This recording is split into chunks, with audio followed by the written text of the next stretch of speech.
تو قرآن پاک کی 6666 آیات بینات میں سے ایک آیت کا علم بھی آپ کے پاس ہے، تو حضور علیہ السلام نے فرمایا بلغوا انی لو آیہ، تمہارے پاس اگر قرآن پاک کی ایک آیت کا بھی علم ہے تو اس کو اپنے تک نہ رکھو بلکہ اپنے دوسرے مسلمان بہن بھائیوں تک پہنچاؤ، تو اللہ کی امانت ادا ہو جائے گی۔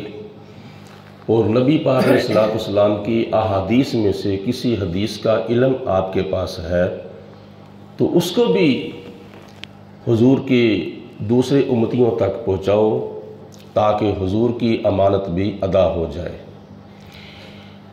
نبی کریم علیہ السلام نے جب اپنی زندگی کے اندر خطبہ حجۃ الوداع ارشاد فرمایا تھا میدان عرفات میں 10 ہجری میں، تو نبی پاک علیہ السلام نے قیامت تک آنے والے مسلمانوں کے لیے بہت سے ایسے جملے ارشاد فرمائے تھے کہ جن کے اوپر عمل کیا جائے تو حضور علیہ السلام کی امت کی جو زندگی ہے کامیاب ہو سکتی ہے اور سنور سکتی ہے۔ ان جملوں میں سے ایک جملہ اس وقت اس کی بڑی اہم ضرورت ہے، بلکہ حضور علیہ السلام کے خطبہ حجۃ الوداع کی بہت سی باتیں ایسی ہیں کہ جو آج بھی اقوام متحدہ ایک بین الاقوامی ادارہ ہے، دنیا کے تمام ممالک اس کے اندر شامل ہیں۔ اقوام متحدہ نے بھی حضور علیہ السلام کے خطبہ حجۃ الوداع کے اندر ارشاد فرمائے ہوئے جملے جو ہیں وہ اپنے چارٹ کے اوپر لکھے ہیں، یعنی ان کو بھی اس بات کی سمجھ ہے کہ حضور کی باتوں کے اوپر عمل کیے بغیر ہمارا گزارا نہیں ہے۔ تو جب ایک غیر مسلم اس بات کا اقرار کر رہا ہے کہ مسلمانوں کے نبی نے جو آخری خطبہ ارشاد فرمایا تھا میدان عرفات میں، اس میں بہت سی ایسی باتیں ہیں کہ جو ہمارے لیے بھی مشعل راہ ہیں، ہم بھی ان پر عمل کریں تو ہمارے لیے بھی بڑی کامیابیاں ہیں۔ تو مسلمان تو پڑھتے ہی کلمہ حضور علیہ السلام کا ہے، مسلمان تو حضور کے امتی ہیں، مسلمان تو نبی پاک علیہ السلام کے غلام ہیں۔ تو یہ اگر حضور علیہ السلام کی باتوں پر عمل نہ کریں گے تو پھر ان کا دنیا کے اندر کیا حشر ہوگا اور قبر کے اندر اور آخرت میں کیا حشر ہوگا۔ تو اس لیے بات کا لب لباب یہی ہے، جو سیکھا ہے سب کو سکھاتے چلو، دیے سے دیے کو جلاتے چلو۔ وہ جملہ یہ ہے کہ نبی پاک علیہ السلام نے تو بڑے ایسے جملے ارشاد فرمائے تھے کہ جو سبق موز ہیں۔ مثلاً حضور علیہ السلام نے فرمایا کہ آج میں تمہارے لیے سود کو حرام قرار دیتا ہوں۔ یہ بھی ایک ایسا جملہ ہے کہ جس کے اوپر عمل کیے بغیر ہم دنیا کے اندر بھی کسی کام کے نہیں ہیں، قبر کے اندر بھی اور حشر کے اندر بھی کسی کام کے نہیں ہیں۔ اس کی بھی بڑی وضاحت اگر کی جائے تو ہمیں پتہ چل جائے گا کہ سود کتنا بڑا گناہ ہے۔ اسی طرح اور جملے آپ نے ارشاد فرمائے کہ مسلمانوں، میری نظروں میں عربی اجمی دونوں برابر ہیں، کالا گورا دونوں برابر ہیں۔ عربی کو اجمی کے اوپر کوئی فوقیت نہیں ہے، اور اجمی کو عربی کے اوپر اور عربی کو اجمی کے اوپر کوئی فوقیت نہیں۔ سارے جو ہیں وہ کلمہ پڑھنے والے میری نظروں میں برابر ہیں۔ تو یہ جو جملہ ہے نا جو میں عرض کرنے لگا ہوں وہ یہ ہے کہ نبی پاک علیہ السلام نے فرمایا کہ میدان عرفات کے اندر آنے والوں سن لو، جو حاضر ہیں وہ میری بات کو سن لو، اور جو غیر حاضر ہیں، جو نہیں آئے، یہ میری باتیں ان تک بھی پہنچا دو۔ یہ سنانے والے حضور علیہ السلام ہیں اور سننے والے صحابہ کرام ہیں۔ یہ جو کچھ بھی میں نے تمہیں اپنے خطبے کے اندر بتایا ہے ان کو تم سن لو غور سے، اور یہ تمہارے پاس میری امانت ہے، جو مسلمان نہیں آ سکے یہ میری باتیں ان تک پہنچا دو۔ تو حضور علیہ السلام کی اس جملے پر صحابہ کرام نے جب عمل کیا تو نتیجہ کیا نکلا؟ آج پوری دنیا کے اندر تقریباً 2.25 ارب یا 2 ارب کون لوگ ہیں جو لا الہ الا اللہ محمد الرسول اللہ پڑھتے ہیں؟ یہ صحابہ کرام نے 4 دانگ عالم کے اندر حضور علیہ السلام کی باتوں کو پہنچا دیا، نہ صرف دوسرے محلوں کے اندر، نہ صرف دوسرے شہروں کے اندر، نہ صرف دوسرے صوبوں کے اندر، نہ صرف ارد گرد کے مسلمانوں تک، بلکہ پوری دنیا کے اندر صحابہ کرام نے نبی پاک علیہ السلام کا خطبہ حجۃ الوداع جو تھا وہ پہنچا دیا تھا۔ تو اس وقت حضور کے سامنے تقریباً 1.25 لاکھ صحابہ کرام تھے۔ پوری یعنی میدان عرفات کی جو ساری زمین تھی اس کے اندر حضور کے سامنے، اور نبی پاک علیہ السلام اس پہاڑی کے اوپر کھڑے ہو کر خطبہ حجۃ الوداع ارشاد فرما رہے تھے، جس پہاڑی کو جبل رحمت کہا جاتا ہے، اور اس پہاڑی کے اوپر جناب آدم علیہ السلام تقریباً 350 سال تک اللہ کی بارگاہ میں گریہ وزاری کرتے رہے، اور اسی پہاڑی کے اوپر جناب آدم علیہ السلام کی توبہ کو اللہ پاک نے قبولیت کا شرف عطا فرمایا تھا۔ آج بھی وہ نشان جبل رحمت کے اوپر لگا ہوا ہے، جس کے اوپر کھڑے ہو کر نبی پاک علیہ السلام نے خطبہ حجۃ الوداع ارشاد فرمایا تھا۔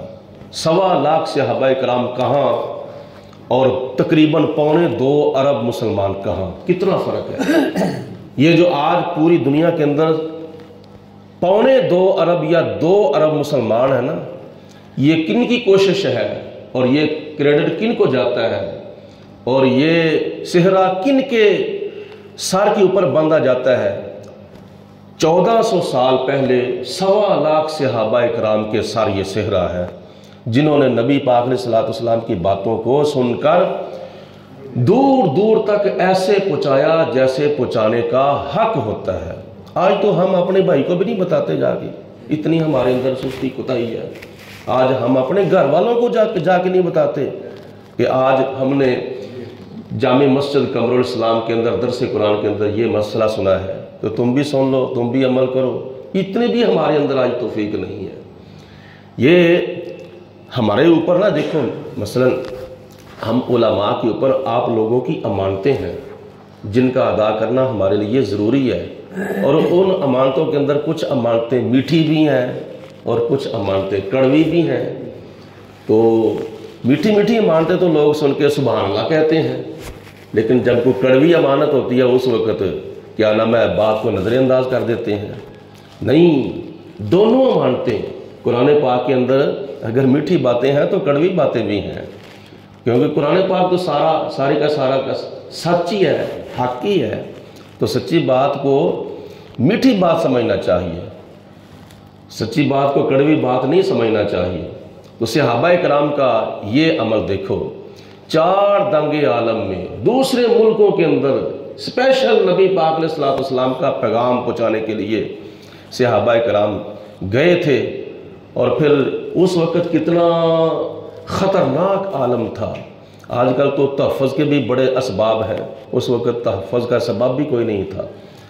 2-4 صحابہ ادھر جا رہے ہیں، 2-4 صحابہ ادھر جا رہے ہیں، 2-4 ادھر جا رہے ہیں۔ پھر ایک اور پرابلم بھی تھی کہ صحابہ کرام کی زبان تھی عربی، تو جن کے ملکوں میں انہوں نے جانا ہوتا تھا ان کی زبان عربی نہیں ہوتی تھی، کسی کی فارسی تھی، کسی کی رومی تھی، کسی کی چینی تھی، کسی کی کوئی زبان تھی۔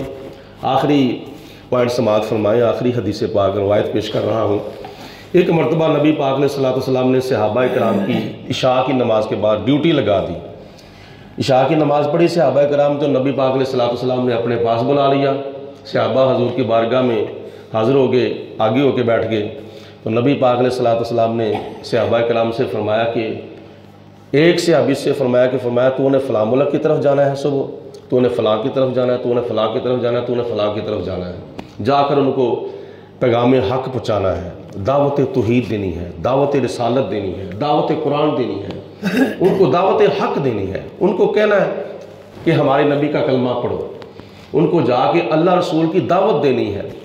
صحابہ کرام نے سر تسلیم خم کیا اور عرض کی یا رسول اللہ جس طرح آپ کا حکم ہے ہماری ساری آنکھوں پر، تو ایک پرابلم یہ ہے۔ فرمایا کون سی؟ عرض کی یا رسول اللہ جب ہم ان کی طرف جائیں گے، ان لوگوں کو یا ان ملکوں کے بادشاہوں کو جب جا کے دعوت دیں گے، وہ ہماری زبان کو نہیں سمجھیں گے، ہم ان کی زبان کو نہیں سمجھیں گے، ہماری زبان ہے عربی، ان کی زبان ہے دوسری، تو جب ہم مذاکرات کریں گے تو کیسے ہمارے مذاکرات کامیاب ہوں گے؟ کیونکہ آج بھی پوری دنیا کے اندر جو انٹرنیشنل زبان ہے وہ انگریزی ہے۔ جب پوری دنیا کے بادشاہ اس میں ملتے ہیں تو انٹرنیشنل زبان جو ہے وہ بولی جاتی ہے انگریزی، کیونکہ ایک ایسی زبان ہے کہ جو پوری دنیا کے اندر بولی جاتی ہے۔ عربی پوری دنیا میں نہیں بولی جاتی، اردو پوری دنیا میں نہیں بولی جاتی، پنجابی پنجاب میں بولی جاتی ہے، اردو پاکستان میں بولی جاتی ہے، فرانسیسی فرانس میں بولی جاتی ہے، اور اسی طرح ہندی سندھی یہ ان علاقوں میں بولی جاتی ہے۔ اور اس وقت کا جو ملک تھا وہ فارس تھا، آج کا وہ ایران ہے، تو اس وقت ایران کے اندر فارسی بولی جاتی تھی، روم کے اندر رومی بولی جاتی تھی۔ تو یہ جو زبانیں ہیں نا یہ اپنے اپنے ملکوں میں بولی جاتی تھیں اور آج بھی بولی جا رہی ہیں، ان کی قومی زبان کوئی ہے، کسی کی قومی زبان کوئی ہے۔ انٹرنیشنل جو زبان ہے نا جو پوری دنیا میں بولی جاتی ہے وہ انگریزی ہے، وہ انگلش ہے۔ تو صحابہ نے یہ پرابلم حضور کی بارگاہ میں پیش کی، تو نبی پاک علیہ الصلوۃ والسلام نے فرمایا تمہیں پریشان ہونے کی ضرورت نہیں ہے، تم جاؤ جا کے آرام کرو، جا کے سو، تو صبح میرے پاس آ جانا، سارے مسئلے حل ہو جائیں گے زبان بولنے کے۔ تو صحابہ کرام چلے گئے، جا کر سوئے، تو نبی پاک علیہ الصلوۃ والسلام نے ان صحابہ کی طرف غائبانہ طور پر کچھ ایسی توجہ فرمائی، یوں سمجھ لو کہ باطنی فیض دے دیا تھا۔ کچھ فیض وہ ہوتا ہے جو شاگرد استادوں کے سامنے بیٹھ کر زانو تلمذ طے کر کے حاصل کرتا ہے، کچھ علمی فیض ایسا ہوتا ہے، اور کچھ علمی فیض ایسا ہوتا ہے کہ وہ پڑھنے پڑھانے سے، سیکھنے سکھانے سے، سمجھنے سمجھانے سے نہیں حاصل ہوتا، بلکہ وہ غائبانہ طور پر جب توجہ کی جاتی ہے نا، دل کے اوپر توجہ کی جاتی ہے، تو اللہ تعالیٰ غائبانہ علم کا فیض عطا فرما دیتا ہے۔ نبی پاک علیہ الصلوۃ والسلام کی حدیث پاک میں اس طرح کی بہت سی مثالیں موجود ہیں۔ ابو ہریرہ کو حدیثوں کا اتنا علم کیسے مل گیا تھا؟ پڑھانے سے ملا تھا، سکھانے سے ملا تھا، سمجھانے سے ملا تھا؟ نہیں، نبی پاک علیہ السلام نے ان صحابہ کی طرف غائبانہ توجہ فرمائی، ایسی توجہ غائبانہ فرمائی، ایسی توجہ فرمائی کہ صبح جب فجر کی نماز پڑھنے کے لیے وہ صحابہ جب حضور کی بارگاہ میں حاضر ہوئے تو نبی پاک علیہ الصلوۃ والسلام نے فرمایا سناؤ، تو صحابی عرض کرتے ہیں یا رسول اللہ ہمیں کوئی پرابلم نہیں ہے۔ نتیجہ کیا نکلا؟ جس صحابی نے جس ملک کی طرف جانا تھا سوئے سوئے حضور کے علم فیض سے اس صحابی کو اسی ملک کی بولی جو ہے وہ یاد ہو جاتی ہے۔ تو جس نے روم کی طرف جانا تھا، جس نے فارس کی طرف جانا تھا، جس نے جس ملک کی طرف جانا تھا، اس کو اس ملک کی بولی بالکل آسانی کے ساتھ یاد ہو گئی۔ حالانکہ کوئی زبان سیکھنی ہونا، اس زبان کی صرف ناو پڑھنی پڑتی ہے۔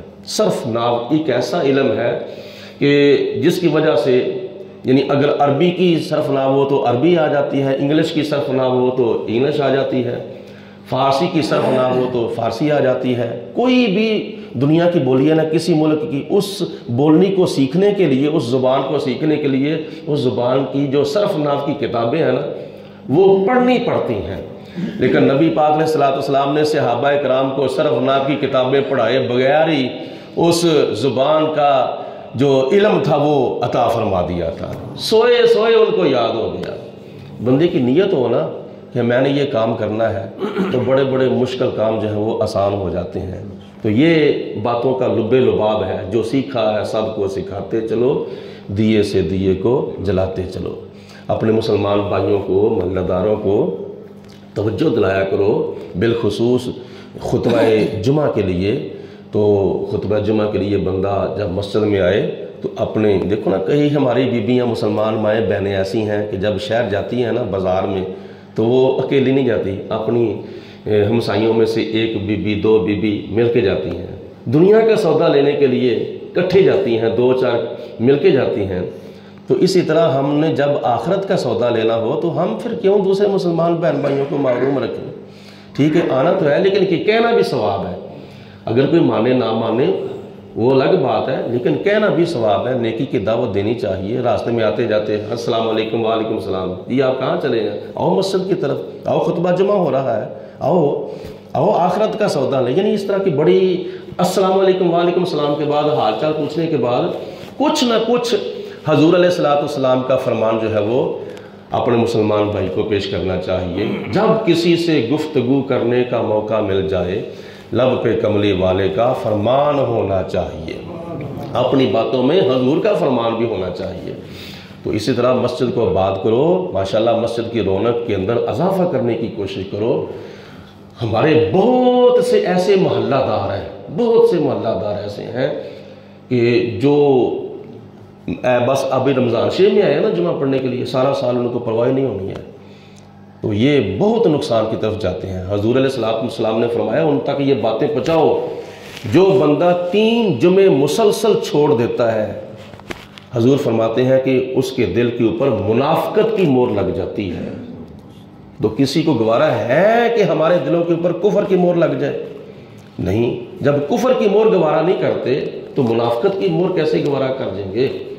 منافقت جو ہے یہ بھی کفر کی ایک قسم ہے۔ تو ان دونوں جرموں کا جو عذاب ملنا ہے قیامت کے دن وہ کیا ہے؟ کافروں کے لیے عذاب عظیم ہوگا اور منافقوں کے لیے عذاب علیم ہوگا۔ یوں کر لو کہ کافروں کے لیے جہنم ہوگی اور منافقوں کے لیے جہنم نہیں بلکہ جہنم کا تہہ خانہ ہوگا۔ تو جو بندہ 3 جمعے مسلسل چھوڑ دے، حضور فرماتے ہیں اس کے دل کے اوپر منافقت کی مور لگ جاتی ہے۔ اللہ پاک ہمیں بچنے اور دوسرے مسلمان بہن بھائیوں کو بچانے کی توفیق عطا فرمائے۔ آمین ثم آمین، وآخر الدعوانا الحمدللہ رب العالمین۔ الصلاۃ والسلام علیکہ یا سیدی یا رسول اللہ وعلی آلک واصحابک یا سیدی الصلاۃ والسلام علیکہ یا رحمۃ اللہ۔